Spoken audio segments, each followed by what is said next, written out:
Welcome to सक्षम पाठशाला YouTube channel. हमारे वीडियो को लाइक करें, चैनल को सब्सक्राइब करें और हाँ, नोटिफिकेशन के लिए बेल आइकन को प्रेस करना बिल्कुल ना भूलें। सक्षम भारत, समर्थ Bharat. Good evening everyone, my name is Sunita Wadhwani और आज हम सक्षम पाठशाला के क्लास में इंग्लिश के 3 टॉपिक कवर करेंगे। आज छोटे छोटे टॉपिक हैं तो 3 टॉपिक हम कवर करने वाले हैं और ये टॉपिक आपके रहेंगे द सेंटेंसेस की सेंटेंसेस की फॉर्मेशन कैसे होती है, थोड़ा सा उसको समझेंगे और उसके अलावा हम जो दूसरा समझेंगे वो क्वेश्चंस के फॉर्म कैसे होते हैं या सेंटेंस को कैसे प्रॉपर तरीके से रखा जाता है और दूसरा रहेगा आर्टिकल्स। तो जो इस बुक में है आपके 4 पार्ट में इंग्लिश को पूरा डिवाइड किया गया, तो आज एक पार्ट पूरा कंप्लीट हो जाएगा, यानी 1/4 पार्ट कंप्लीट कर लेंगे हम। तो आप लोग बहुत फोकस्ड होकर के सारी चीज़ों को समझिएगा ताकि ये चीज़ें हमारी कवर अप हो जाएं। तो सबसे पहले देखो, जैसे हिंदी में आपने कभी पढ़ा होगा कि किसी भी वाक्य की सबसे छोटी इकाई क्या होती है? वर्ण होती है ना। वर्ण से क्या बनते हैं? शब्द बनते हैं। शब्द से क्या बनते हैं? वाक्य बन जाते हैं। तो इसी तरीके से इंग्लिश में भी क्या होती है, एक एक लेटर होता है, उसके बाद उससे वर्ड बनता है, वर्ड से क्या बन जाता है? हमारे सेंटेंसेस बनते हैं। बट क्या सभी सेंटेंस सही सेंटेंस होते हैं? अगर उसे हम सही तरीके से ना रखें तो क्या वो प्रॉपर सेंटेंस कहलाएंगे? नहीं। हमें हर एक चीज़ को प्रॉपर तरीके से बोलना होता है। अगर हम चीज़ों को आगे पीछे, वर्ड्स को आगे पीछे करके बोलें तो वो सेंटेंस क्लियर सेंटेंस नहीं होता। तो a sentence is a group of words arranged in correct order that makes complex sense, that makes complete sense. Sorry. A sentence always starts with capital letters and end with full stop. तो हमेशा कोई भी sentence जो आपका start होता है वो किससे होता है? कैपिटल लेटर से स्टार्ट होता है और उसके बाद जब वो खत्म होता है तो फुल स्टॉप आता है और डिपेंड करता है, फुल स्टॉप आएगा, क्वेश्चन मार्क आएगा या क्या। वैसे नॉर्मली जो सेंटेंस होते हैं वो खत्म होते हैं किस पे? फुल स्टॉप पे। तो फॉर एग्जाम्पल, अगर हम सही तरीके से कोई सेंटेंस ना बोलें, लाइक मैं एक एग्जाम्पल देती हूँ। My own house, going to rain today, Tina is to the market. मेरे साथ ना सेंटेंस पहले अच्छे से सुन लीजिए। Gave me a watch, gave me a watch. Is this the complete sentence? कुछ सेंटेंस का सेंस बन रहा है यहाँ पे? gave me a watch, नहीं। my own house, my own house, कौन सा my own house? किस तरीके का my own house? क्या ये क्लियर है? नहीं। Snow White is a princess, तो Snow White is a princess सही सेंटेंस है या Snow White a princess? ये सही है। इज वाला ठीक है, तो जिसमें इज है वो। अब Tina is going to the market, Tina is going to the market, ये कंप्लीट सेंटेंस है जिसमें पता चल रहा है कि टीना मार्केट जा रही है। ओके, तो इसी तरीके से आई लाइक टू पेंट, मुझे पेंट करना पसंद है। तो इस तरीके के जो सेंटेंस होते हैं वो क्या होते हैं? आपके कंप्लीट सेंटेंस होते हैं। लेकिन जहाँ पे हमने बोला माई ओन हाउस या गेव मी अ वॉच, अब गेव मी अ वॉच, तो ये नहीं पता चल रहा यहाँ पे कि किसने किसको वॉच दी, है ना। तो उसके लिए हमारे पास यहाँ पे सब्जेक्ट नहीं है कि जिसने काम किया। मैंने आपको सब्जेक्ट प्रेडिकेट बताया था। सब्जेक्ट क्या होता है? सब्जेक्ट हमेशा वो होता है जो पूरे सेंटेंस पे काम कर रहा होता है। तो अगर सब्जेक्ट ही नहीं होगा तो सेंटेंस का सेंस कैसे बनेगा, है ना। तो यहाँ पे सब्जेक्ट नहीं है, प्रेडिकेट है पर सब्जेक्ट नहीं है। तो सब्जेक्ट के बिना सेंटेंस क्या होता है? इनकम्प्लीट सेंटेंस होता है। तो अब इसी तरीके से मैं कुछ सेंटेंस बोलूँगी जो सही तरीके से अरेंज्ड नहीं है, मैं वो बोलूँगी और एक एक का नाम लूँगी। आप मुझे बताइएगा ये कैसे बनेगा। I yesterday saw car red a. I yesterday saw car red a. Shivam बताइए इसका सही सेंटेंस क्या होगा? मैम क्या I saw yesterday,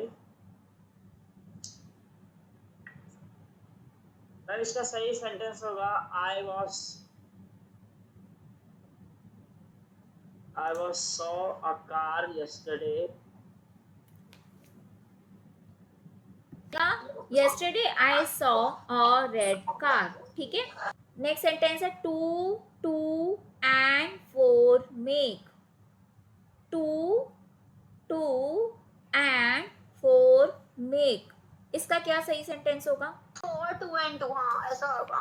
बिल्कुल सही। 2 and 2 makes 4 मतलब जैसे हिंदी में बोलते हैं ना 2 और 2 11 होते हैं, 1 और 1 11 होते हैं, है ना, 1 और 1 11 बोलते हैं।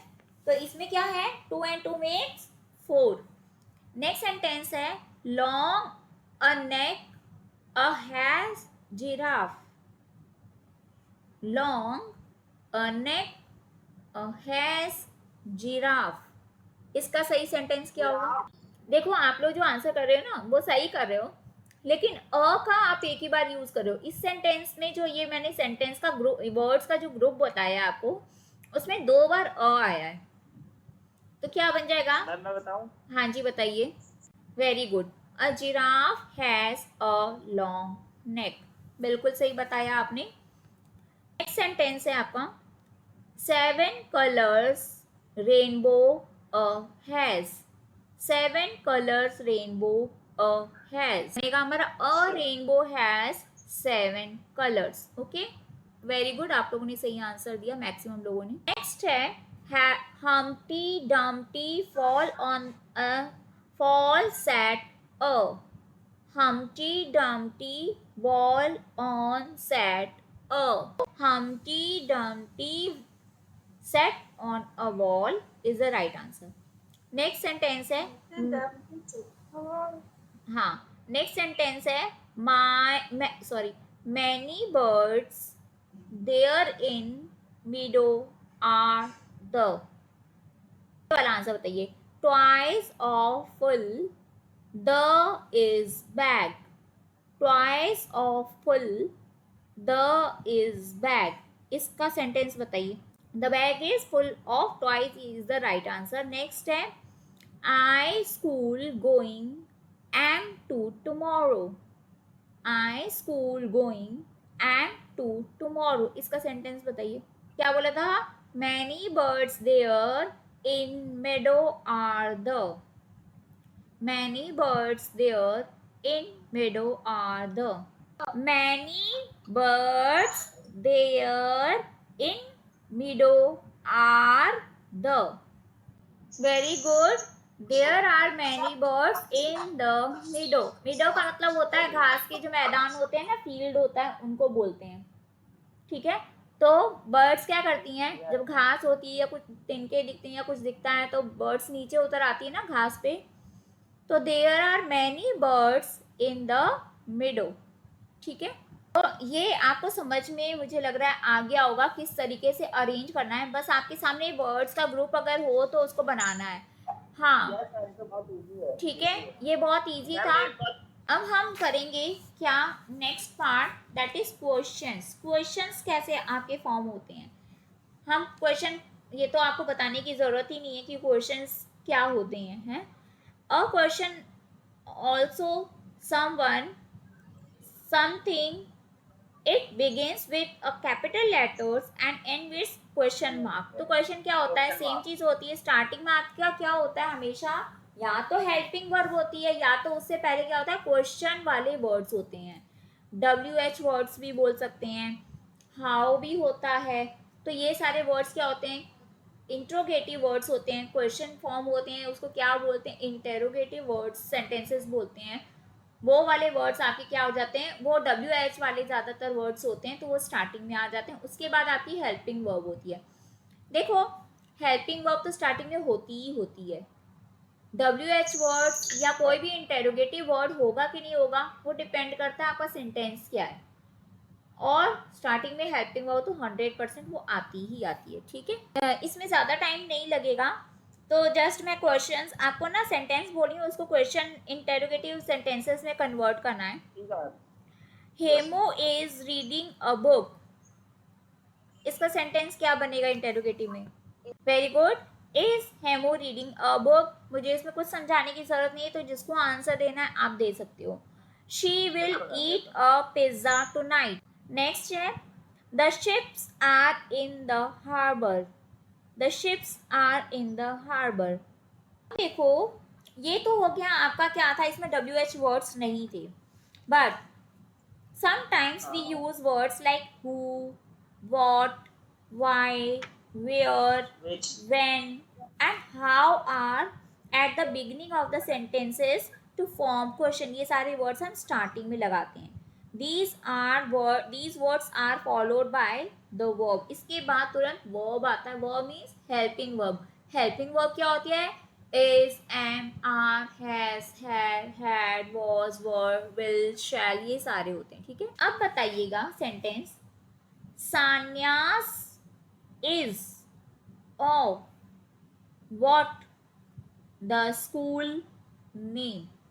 I repeat again, Sana is of what the school name। अब बताइए इसका सही सेंटेंस क्या होगा? अभी सही बोला। What is the name of Sana's school, what is the name of school of Sana's, ये गलत होगा। What is the name of Sana's school, Sana के स्कूल का क्या नाम है। अब एक चीज ना मेरे से एक चीज पे ध्यान दीजिएगा, जब आपको लगे ना कि यहाँ पे चलो वॉट दिया हुआ है, तो कहीं पे वर्ड यहाँ पे जैसे वॉट आपको लगाना है कि नहीं लगाना है, कैसे पता चलेगा? जब कभी भी आप कोई सेंटेंस हिंदी में बोलते हैं और उस सेंटेंस में क्वेश्चन वाला वर्ड बीच में आ रहा है, तो आपको उसको इंग्लिश में कन्वर्ट करने के टाइम पे WH वर्ड हमेशा स्टार्टिंग में लगेगी। अगर आपको हिंदी में सेंटेंस बोल रहे हो प्रश्न वाला और उसका जो प्रश्नवाचक वर्ड है वो बिल्कुल शुरू में आ रहा है, तो उसका यूज कभी भी नहीं होगा, हमेशा हेल्पिंग वर्ब से ही सेंटेंस बनेगा। ये चीज आप ध्यान रखना। For example, what is the name of Sana's school, इसको आप हिंदी में अगर कन्वर्ट करेंगे तो आएगा सना के स्कूल का क्या नाम है। आप ऐसे कभी नहीं बोलेंगे क्या नाम है सना के स्कूल का, ऐसे नहीं आएगा। अगर ये होता क्या से पहले सेंटेंस अगर शुरू होता तो व्हाट कभी नहीं आता। यहाँ पे क्या है, इसको हिंदी में अगर कन्वर्ट करते हैं तो सना के स्कूल का क्या नाम है।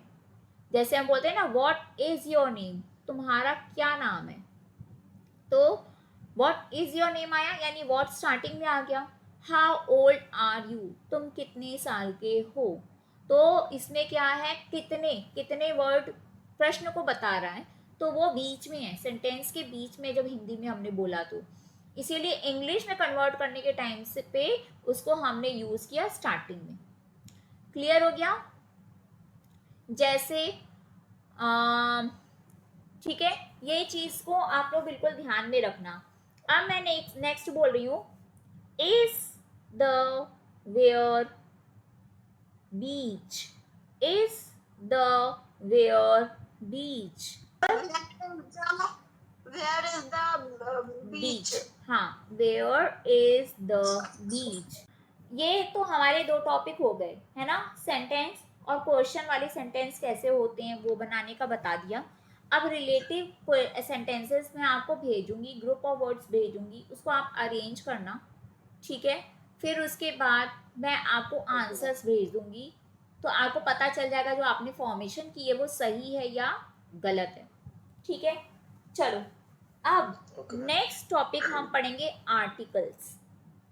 आर्टिकल्स, मुझे पता है आप सबको आर्टिकल्स पता होंगे क्योंकि स्टार्टिंग से ही सिखाए जाते हैं, बट बिल्कुल आर्टिकल्स क्या होते हैं, ए एंड द, ये होते हैं हमारे आर्टिकल्स। अब कुछ चीज़ें मैं पूछूंगी वो आप मुझे बताइएगा। देखो आर्टिकल होते हैं अ एंड द, आप लोग को पता है, मुझे मालूम था, आप लोग को पता होगा कि स्टार्टिंग में ही कराया जाता है। अब सबसे पहले तो अ और एन को देखते हैं। अ और एन क्या होते हैं? एन यूज होता है जब आपका लेटर स्टार्टिंग में हो वर्ड के। ये कंपल्सरी नहीं है। एक स्टूडेंट ने बोला था जब वाउल का साउंड हो, जब वाउल का साउंड हो तो यूज होता है एंड। जरूरी नहीं है कि वो वाउल लेटर ही हो। सबसे पहले तो वाउल कितने होते हैं ये बताइए? वाउल 21 होते हैं बिल्कुल, वाउल हमारे 5 होते हैं, अ ए ई आई और ओ यू, कॉन्सोनेंट 21। ठीक है। और 26 लेटर होते हैं इंग्लिश के, उनमें से 5 हो गए वाउल्स, तो बाकी के रिमेनिंग 21 हो गए हमारे कॉन्सोनेंट। ठीक है। अब बाकी रही आपकी बात कि ए ई आई ओ यू के साथ हमेशा ही क्या एन आएगा? ये गलत है। ये बच्चों को स्टार्टिंग में सिखाया जाता है, ये स्टार्टिंग में बच्चों को सिखाया जाता है कि हमेशा जब आपके vowel A E I O you होते हैं तो हम लगाते हैं। बट आप जब उनको बहुत ध्यान से आप देखोगे ना, उनके में जब ए ई आई ओ यू दिया हुआ होता है, उनको प्रैक्टिस के लिए जब करवाया जाता है तो उनका साउंड भी वही प्रोनाउंसिएशन दे, वो वाले वर्ड से उनको प्रैक्टिस कराई जाती है। कभी भी वो वाले वर्ड की प्रैक्टिस उनको कभी नहीं कराई जाती जिनके स्टार्टिंग में अ ई आई ओ यू तो है, यानी कॉन्सोनेंट वाउल तो है, बट उनका साउंड वाउल नहीं है। ऐसे वर्ड की प्रैक्टिस कभी भी नहीं कराते। हमेशा एप्पल, एग, आउल, इस तरीके के वर्ड से ही कराई जाती, क्योंकि इनका साउंड भी एक्चुअली में आपका क्या है? वाउल है। तो जब आपका वाउल साउंड प्रोनाउंस करे तब आपका आएगा एन, अदरवाइज आपका यूज होगा अ। अब आप कैसे पहचानेंगे कि कौन से साउंड का क्या है? आपको तो दिक्कत होगी, है ना? तो आप कैसे समझेंगे कि कौन सा वर्ड के आगे क्या आएगा? नहीं पता है। चलो मैं Ma'am, बताती shall I हूँ। give yes example? यस, आप बहुत ध्यान से सुनना, ठीक है? बहुत ध्यान से देखो। हम हमेशा एप्पल से पहले एन लगाते हैं, ऑरेंज से पहले एन लगाते हैं, क्योंकि हमें पता है कि एप्पल में पहले ए आ रहा है। ए हमारा वाउल है, ए ई आई ओ यू में से है। ऑरेंज हमारा ओ है जो कि वाउल है, ए ई आई ओ यू में से। तो इनके आगे तो हमने एन लगा दिया। But what about university? What about university? University का पहला लेटर क्या होता है? यू होता है, You. यू होता है। तो अब बताओ मुझे कि इसमें सबसे पहले क्या आएगा? अ आएगा या एन आएगा? और ये बताओ यू वाउल है या कॉन्सोनेंट है? Very good. यूनिवर्सिटी में यू आपका वाउल है, बट उसमें यू का साउंड वाउल नहीं है। It is pronouncing with you, य। तो इसीलिए, यानी कि अगर आप इंग्लिश में लिखोगे तो U Y O U, university, Y O U, ये वाला साउंड है यूनिवर्सिटी। इसीलिए हमने इसमें क्या लगाया? अ लगाया एंड नहीं लगाया। Okay, now one more example. Dash honest man, dash honest man, इसमें पहले क्या आएगा? हाँ देखो, डैश ऑनेस्ट मैन में स्पेलिंग होती है HONEST, ठीक है? तो डैश ऑनेस्ट मैन यानी एन ऑनेस्ट मैन, क्योंकि एच का साउंड, एच आपका कॉन्सोनेंट है, बट ये प्रोनाउंसिएशन क्या दे रहा है? आपका वाउल वाला दे रहा है। कौन सा दे रहा है? कौन वाउल का आपको दे रहा है? ऑनेस्ट, ओ का, ऑनेस्ट मैन, इसीलिए हमने लगाया एन, ठीक है? बिल्कुल। तो इसीलिए आप सिमिलरली आपका, अगर हम यूज, आपको मैंने यूनिवर्सिटी भी बता दिया जिसमें यू आपका वाउल है, बट हमने लगाया अ। मैंने आपको ऑनेस्ट का भी दे दिया एग्जाम्पल, जिसमें पहला लेटर आपका है कॉन्सोनेंट, बस इसमें यूज हुआ पहले आपका एन। अब एक चीज और, जब कभी भी कोई वर्ड आप पढ़ रहे हो और पढ़ने के टाइम पे AEIOU को मत देखो, आप देखो अगर आप उसको पढ़ रहे हो तो हिंदी वाले जो स्वर होते हैं ना, अ आ ई ई उ इनमें से जो भी साउंड करेगा वही आपका क्या होगा, वाउल प्रोनाउंसिएशन वाला वर्ड। ठीक है, जैसे आपका यूनिवर्सिटी क्या है, अ आ ई उ ये सब में से नहीं आ रहा, ये क ख ग घ घ में से आ रहा है।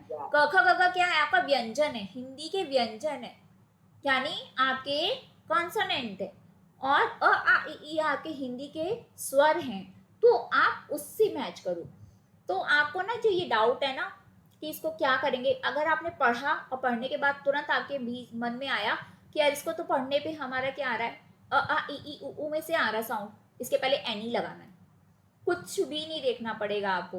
अ आ ई के बीच में से साउंड आ रहा है, अ से अह के बीच में से साउंड आ रहा है, इसमें हमें क्या लगाना है, एन लगाना है। अगर इनमें से साउंड नहीं आ रहा है तो हमें क्या लगाना है, तब हमें अ लगाना है। क्लियर हो गया? मुझे बताओ, कभी भी अ और एन को लेके क्या कभी भी क्वेश्चन आएगा आपके माइंड में?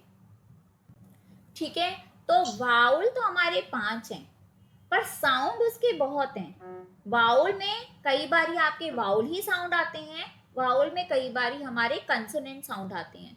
तो वाउल आप बोलेंगे 5, लेकिन जरूरी नहीं कि उन 5 के आगे ही आपका एन लगेगा, उसमें अ भी लग सकता है।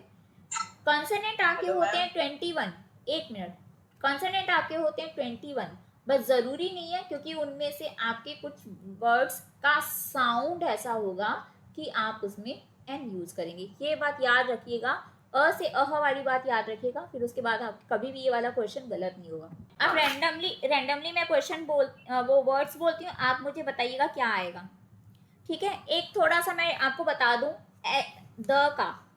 द आर्टिकल जो होता है आपका कैसे होता है, आपका सीधे से है, अ और एन का क्लियर हो गया, बट द का यूज कैसे होगा। द देखो आपका क्या होता है, जब यूनिवर्सल चीज होती है ना, यूनिवर्सल चीज होती है, या वर्ल्ड में सिर्फ एक होती है, या होली बुक होती है, या होली रिवर होती है, या पीक ऑफ द माउंटेन को आपको बताना है, या किसी को स्पेशली इंडिकेट करना है, तो हम क्या यूज करते हैं, द का साउंड कभी कभी लोग दी भी करते हैं, कई बार द भी करते हैं, तो दोनों ही सही हैं, गलत नहीं है। ठीक है, क्लियर है? देखो आपके क्वेश्चन का आंसर है, if THE the comes before a word, जब कभी भी द आता है, कब, स्टार्टिंग विथ अ वाउल, कोई भी वर्ड जिसके स्टार्टिंग में आपके है वाउल, तो उसका प्रोनाउंसिएशन क्या होगा, दी। द राइम्स विथ शी, तब दी का यूज होगा, जिसका आपका राइम क्या बन रहा है, शी की तरह बन रहा है, शी यानी दी। ठीक है, तो जब कभी भी आपका कोई भी वर्ड वाउल से साउंड हो रहा है तो क्या होगा, दी, अदरवाइज द। क्लियर हो गया? Hello ma'am. हाँ जी, साउंड करेगा क्या, वाउल से, लाइक एंड, तो द का साउंड दी होगा। ठीक है, क्योंकि वाउल से प्रोनाउंसिएट कर रहा है। और अगर आपका कोई भी वर्ड जिसमें स्टार्टिंग में वाउल नहीं है, कोई भी वर्ड के अगर स्टार्टिंग में वाउल नहीं है तो द यूज करेंगे। अगर किसी भी वर्ड के स्टार्टिंग में क्या है आपका, वाउल है, AEIOU है, तो दी यूज करेंगे, तब उसका प्रोनाउंसिएशन दी होगा। जैसे मैंने आपको बताया यार, द का यूज हम क्या करते हैं, जब हम किसी भी चीज को, या तो यूनिवर्सल चीज हो, या तो वर्ल्ड में एक ही चीज हो, या स्पेशली हम किसी चीज को इंडिकेट कर रहे हो, तो हम कब क्या यूज करेंगे, द या दी। ठीक है, for example, I saw a ball in the field, I saw a ball in the field. अब यहाँ पे बॉल से पहले क्या यूज हुआ है, अ, क्या यूज हुआ है, अ यूज हुआ है। अब second sentence soon low, the ball was red in colour, the ball was red in colour. अब यहाँ पे बॉल से पहले द क्यों यूज हो गया, क्योंकि मैम क्योंकि यहाँ पे कॉन्फिडेंट साउंड था। नहीं, ऐसा नहीं है। देखो, I saw a ball in the field. अब बॉल कोई बहुत स्पेशल बॉल तो दुनिया में बहुत सारी होती हैं, ठीक है, तो हम उसके आगे द थोड़ी ना लगा देंगे, लेकिन इसीलिए वहां पे क्या लगा है, पहले सेंटेंस में बॉल से पहले अ लगा है, लेकिन सेकेंड सेंटेंस में क्या बता रहे हैं, वही वाली बॉल जो कि मैंने फील्ड में देखी थी वो किस कलर की थी, तो इंडिकेट करें कि वही वाली बॉल जो कि मैंने फील्ड में देखी थी वो किस कलर की थी, तो स्पेशलिटी करें। वो वाली बॉल। हाँ, तो the ball was red in colour, ठीक है, तो हो गया the ball was red in colour. Clear हो गया, क्योंकि अ बॉल का मतलब क्या हुआ, एनी बॉल, कोई भी बॉल जो मैंने फील्ड में देखी थी, बट अब हमें वही वाली बॉल के बारे में हम बात कर रहे हैं जो कि रेड थी। क्या हो गया, the specific ball which was in the field. अब देखो एक चीज और, I saw a ball in the field. अब यहाँ पे फील्ड मतलब मैदान तो बहुत होते हैं, यहाँ पे द क्यों यूज हुआ है, मैदान का कोई नाम तो नहीं दिया है, मैदान बहुत होते हैं, ठीक है, तो यहाँ पे द क्यों यूज हुआ है, पहले सेंटेंस में बॉल से पहले अ लिखा हुआ है क्योंकि वो एनी बॉल के बारे में बात कर रहे हैं, लेकिन फील्ड से पहले द लगा हुआ है क्योंकि क्या बोल रहे हैं, मैंने एक बॉल देखी थी एक पर्टिकुलर फील्ड में, ठीक है, वो बॉल जो मैंने देखी थी वो हर एक फील्ड में तो नहीं होगा ना, हर एक मैदान में तो नहीं रही होगी, वो एक स्पेशली जहाँ पे मैं गई थी वही वाले मैदान में जो मैंने बॉल देखी थी, ठीक है, यहाँ पे इंडिकेट कर रहा है, फोर्स किया जा रहा है वही वाली या वही मैदान, ठीक है, तो we use the when we talk about particular person or thing, for example the ball, the egg, the orange, the toy, the man। अब देखो एक चीज बताना, क्या कभी किसी के नाम के आगे द लगता है, नहीं लगता, ठीक है, किसी भी इंसान के नाम के आगे क्या कभी द लगता है, नहीं लगता। जैसे अगर हम बोलेंगे, अगर कहेंगे अमिताभ बच्चन आ रहे हैं, अमिताभ बच्चन इज कमिंग, अमिताभ बच्चन, अच्छा दी अमिताभ बच्चन इज कमिंग, तो हम क्या करें, अमिताभ बच्चन जो कि एक बहुत बड़े एक्टर हैं जो इंडिया में सिर्फ एक हैं और पूरी दुनिया में फेमस हैं, तो हमने क्या बोला, अच्छा अमिताभ बच्चन, दी अमिताभ बच्चन इज कमिंग, ठीक है। चलो आई होप आपको इतनी चीज़ों से क्लियर हो गया होगा कि यहाँ पे क्या है। अब मैं कुछ क्वेश्चंस पूछ लेती हूँ, वो मुझे बता दीजिएगा, 2-3 सेंटेंस में आपसे पूछ लेती हूँ। Dash bird flew up dash apple tree, dash bird flew up to, सही बताया, the bird flew up to an apple tree. अब नेक्स्ट सेंटेंस है, dash man is as fast as dash deer, dash man is as fast as dash deer, ठीक है, the man is as fast as a deer, ठीक है। तो आज के लिए इतना, तो इसीलिए यहाँ पे क्या हुआ, यहाँ पे द मैन हुआ क्योंकि वो उसकी कंपैरिजन, उसकी स्पीड को, भागने की स्पीड को डियर के साथ कंपेयर किया जा रहा है। तो आज के लिए इतना, मैं रिलेटेड एक्सरसाइज आपकी भेज दूंगी, और एडजेक्टिव की मैंने एक्सरसाइज नहीं भेजी थी, मैं उसका भी काम आपको भेज दूंगी, और आंसर फिर मैं नेक्स्ट डे भेजूंगी, ठीक है। तो ऑल दी वेरी बेस्ट, अच्छे से प्रिपेयर करिएगा, और तो आज के लिए इतना ही, बाय।